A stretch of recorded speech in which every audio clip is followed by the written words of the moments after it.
Ron, keep this up in year 17? Of course he can.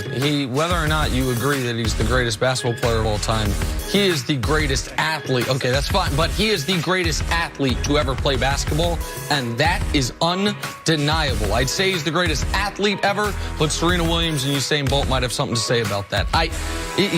We have never had a player in past year 10 average 25 points and 10 assists.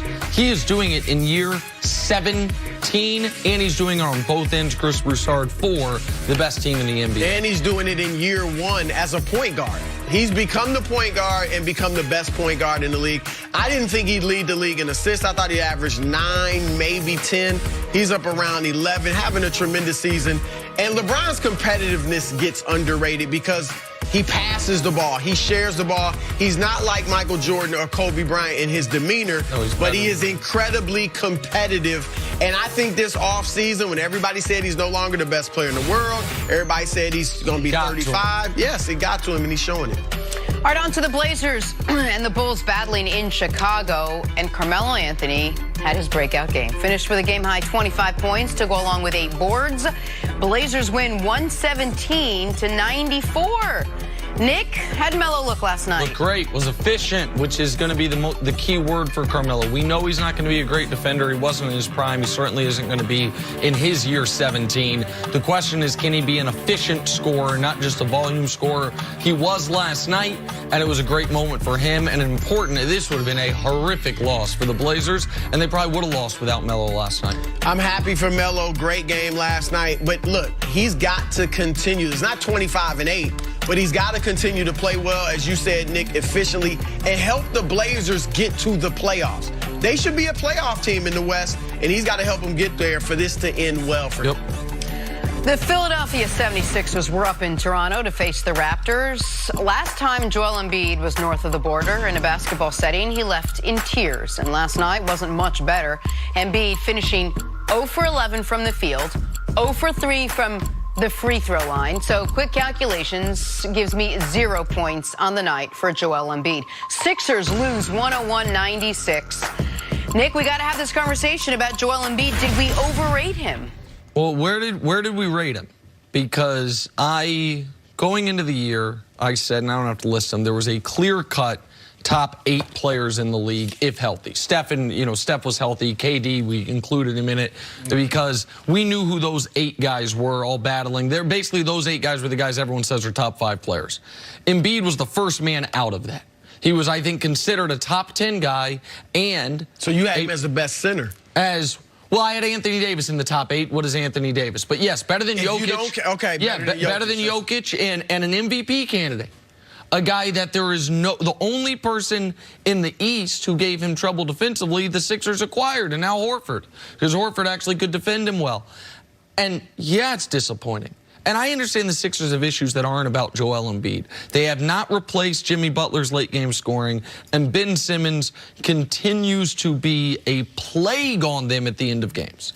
He has been awful at the end of games, last night included. Last night, they're down 3. They get the ball. He takes a heave when they don't have to take a heave. Could have gotten a better look with a few seconds left. That's why they ended up losing by 5, was because of dunk in the final seconds. It was a one-possession game at the end. But this game can't happen ever. Broussard, I say this not tongue-in-cheek, but you can speak to it. This cannot happen to a great high school player. I was thinking that when we talked about it earlier. You're right.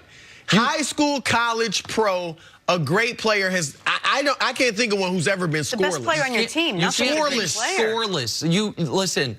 The best players in the league, they score at least double digits every night, except for maybe once a season. Right. Like LeBron's got that insane record, 900 some games. Next close record's around 250. It's because usually about once a year you have a 3 for 11. You don't get to the line. You have 8 points. It's like, man, it's a terrible game.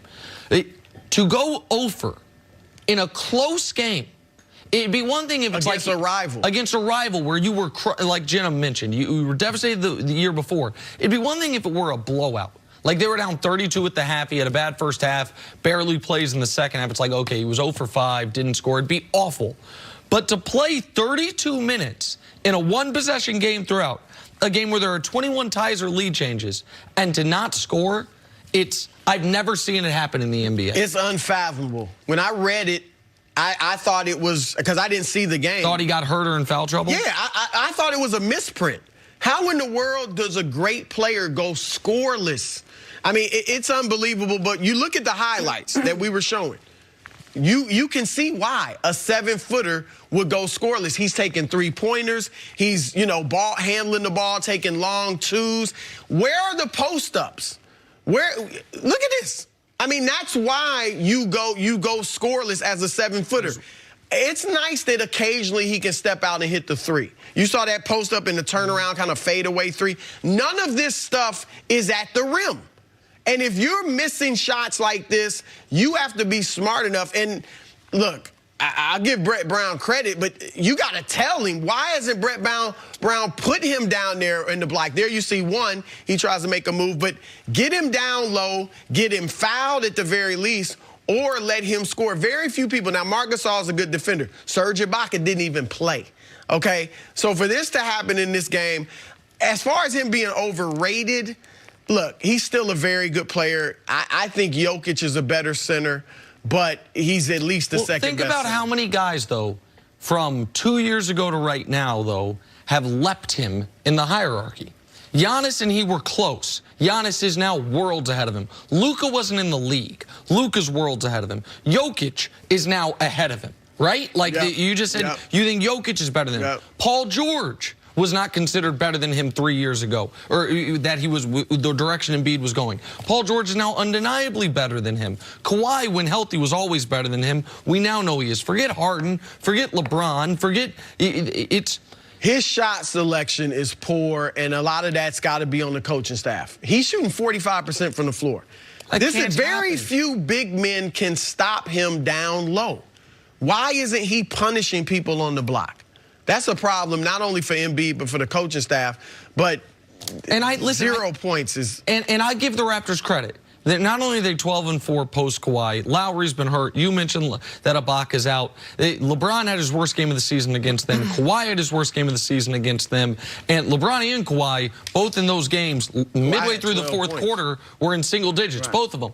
And Embiid had his worst game of the season against them. And they're long, and they're springy, and they're well-coached.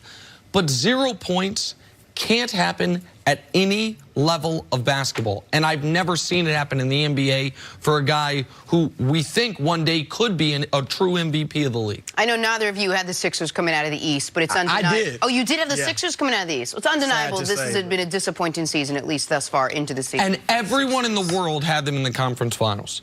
Anyone acting like they didn't at least have them in the conference finals is lying. But Toronto's in the hunt. Toronto's in the hunt. Hard. Boston's in the hunt. Boston won last night with no Kimba. You're right. All right, let's take a break. Coming up, another Philly star struggling. Did Carson Wentz... Chargers, the only team to see him twice. There's no way you could have predicted this season. Lakers taking on the Spurs in San Antonio. LeBron James finishing with 33 points, including 12 in the fourth quarter. That to go along with 14 assists in 35 minutes of play. Lakers beat the Spurs, extending their win streak to 8 games. And by the way, best record in the league. Oh, another good thing. Nick, all good? Can LeBron keep this up in year 17? Can he lead the league in assists? Yeah. Can the Lakers finish with the best record in the West? Sure, why not? Can LeBron win league MVP? Is right now, to me, it's LeBron, Giannis, who did drop a 50 ball last night, and my young adult Slovenian son, Luka Doncic, who was just killing it. Yes, all these things. Yes, yes, and yes. He's the only athlete ever who could keep this up in year 17 and at nearly 35 years old, but I believe he can. He can definitely do it. There's no question about it. He had a long offseason, his longest in years. He obviously is in great shape. Remember, he spends $1.5 million a year on his body, keeping himself in great condition.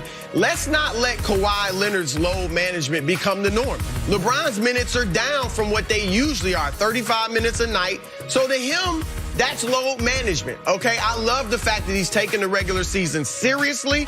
More players need to do that. We in the media need to do it as well. That's one reason ratings are down, Nick, because people act like the only thing that matters is June. Right. The journey, it matters not as much as the destination, but it matters at least alongside it. I'd like to spend $1.5 million.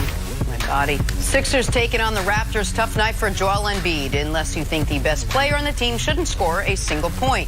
Embiid finishing 0 for 11 from the field, 0 for 3 from the free throw line. Add that up, and that's 0 points on the night. Sixers lose 101-96. Nick, did we overrate Joel Embiid? Right now he's overrated. He came into this year as a legitimate MVP candidate, and this game cannot happen. You can't. If you're a superstar in this league, you are supposed to once every 100 games fail to score double digits. You are never supposed to be held scoreless. Nobody of Embiid's caliber has ever had this type of game outside of their rookie season without a game where they got kicked out or got hurt. Not with these types of minutes, those field goal attempts.